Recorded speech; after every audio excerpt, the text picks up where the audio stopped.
ngàyនេះគឺផ្ទុះវីដេអូប្រពន្ធទៅវាយស្រីប្តីខ្លាំងមែនតើហើយខ្ញុំឃើញបងប្អូនចូលខមមិនផ្សេងគ្នាឃើញអ្នកខ្លះខមមិនថាដាក់ទៅបងដាក់ទៅពេញចិត្តខ្ញុំណាអ្នកខ្លះក៏ខមមិនថាមកពីប្តីយើងដែរទេវាយប្តីយើងទៅតែខ្លះយើងជាប្រពន្ធហ្នឹងណាត្រូវគេសើចពេលទៅវាយស្រីប្តីទៀតគេអត់ដឹងថាទំហំចិត្តយើងឈឺប៉ុណ្ណាទេប៉ុន្តែរឿងខ្លះវាមានហេតុហើយនឹងមានផល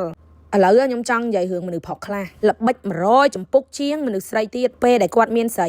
គាត់ប្រាប់ស្រីថាគាត់អត់មានប្រពន្ធទេពេលដែលបែកធ្លាយគាត់យល់លេសថាប្រពន្ធគាត់ហ្នឹងគាត់អត់ស្រឡាញ់ទេគាត់ការតាមម៉ែតាមឪហើយគាត់ស្រឡាញ់ស្រីនឹងខ្លាំងណាស់គាត់មិនអាចបែកបានទេគាត់មិនអាចបំភ្លេចបានទេបើអត់មានគាត់មិនរស់អីចឹងទៅគាត់សន្យាថាគាត់នឹងលែងលះប្រពន្ធគាត់ក្នុងពេលឆាប់អីចឹងទៅហើយទៅប្រាប់ប្រពន្ធវិញពេលបែកធ្លាយប្រាប់ថាអូយគ្រាន់តែស្រីរស់ស៊ីហ្នឹងមកតោងទៀមបងហ្នឹងអើយបងបែកក្នុងពេលឆាប់នេះហើយបងមិនអាចខ្វះអូនបានទេមានតែអូនម្នាក់ទេគឺជាស្រីគ្រប់លក្ខអីណាអញ្ចឹងទៅបងខ្វះអូនបានទេ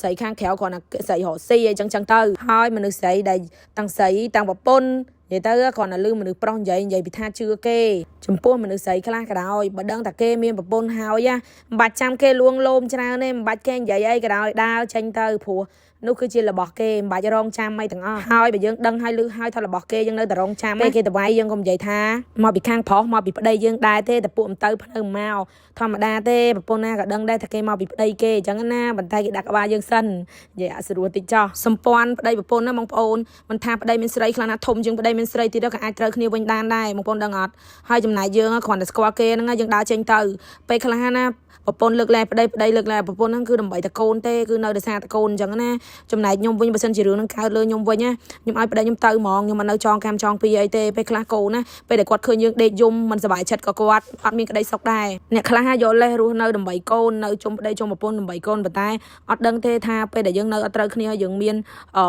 វាផាមានកម្មរកឬក៏ប្តីមានស្រីប្រពន្ធមានថ្មីអញ្ចឹងយើងនៅទៅនាំឲ្យកូនយើងនឹងវាឈឺចាប់រត់តែខ្លាំងថែមអញ្ចឹងណាថ្ងៃមុខទៅមើលអត់ឃើញទេប៉ុន្តែខ្ញុំអត់ជ្រើសរើសការទៅរករឿងជនទី3គឺខ្ញុំអត់ជ្រើសរើសរកផ្លូវហ្នឹងទេបើសិនជាខ្ញុំគិតថាប្តីខ្ញុំកើតឡើងទេទៅណាទៅចោះខ្ញុំអត់បន្តជាមួយគាត់ទៀតទេខ្ញុំធ្វើវីដេអូនេះឡើងមិនមែនប្រាប់ឲ្យបងប្អូនចិត្តដាច់ជាមួយប្តីដែលគាត់មានថ្មីទេបងប្អូនប៉ុន្តែកុំបន្តរស់នៅទាំងល្ងងកុំបន្តរស់នៅជាមួយភាពបោកប្រាស់ភាពមិនស្រឡាញ់ពិតប្រាកដរបស់បងប្អូនគឺប្រឡែងឲ្យគេទៅបើគេក្បត់យើងមកនេះគេឈប់ស្រឡាញ់យើងហើយទើបគេក្បត់យើងបានហើយខ្ញុំអត់ជឿទេអាពាក្យថាគ្រាន់តែលេងសើចមកពេលខ្ញុំអត់ជឿហ្មងបើគេស្រឡាញ់យើងពិតប្រាកដគេមិនច្រឡក់ខ្លះណាគេមិនមើលមនុស្សស្រីដតីហងកុំថាឡើយទៅលេងសើចជាមួយមនុស្សស្រីដតី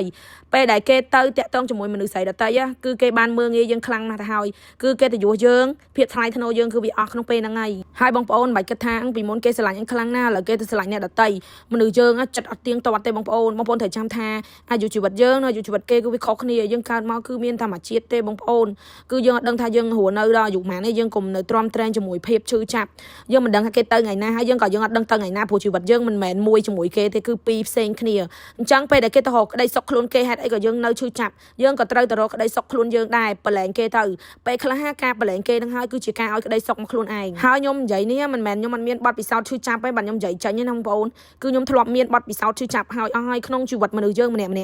បទពិសោធន៍ឈឺចាប់ធំគឺវាមានច្រើនពេលខ្លះបងប្អូនកំពុងតែមានបទពិសោធន៍ឈឺចាប់ប៉ុណ្ណឹងបងប្អូនគិតថាវាធំក្នុងជីវិតបងប្អូនខ្លាំងមែនតើប៉ុន្តែបងប្អូននៅជួបរឿងធំជាច្រើនទៀតអញ្ចឹងបងប្អូនត្រូវតែឈប់គិតពីវាឥឡូវនឹងភ្លាមដោយសារតែជីវិតយើងនៅមានវែងបន្តទៀតណាអញ្ចឹងវីដេអូនេះគឺចង់បញ្ជាក់ចង់ក្រោយថាសូមបងប្អូនកុំបន្ទោសមនុស្សដែលកំពុងតែឈឺចាប់និយាយទៅជនរងគ្រោះគឺប្រពន្ធបងប្អូនត្រូវចាំពាក្យហ្នឹងចង់បងប្អូនចូលមិនអីគិតពីមនុស្សស្រីម្នាក់ដែលគឺជាជនរងគ្រោះអញ្ចឹងខ្ញុំមានតែប៉ុណ្្នឹងទេសូម្បីតែស្លក៏ខ្ញុំភ្លេចដាក់ជីដែរបងប្អូនបាយ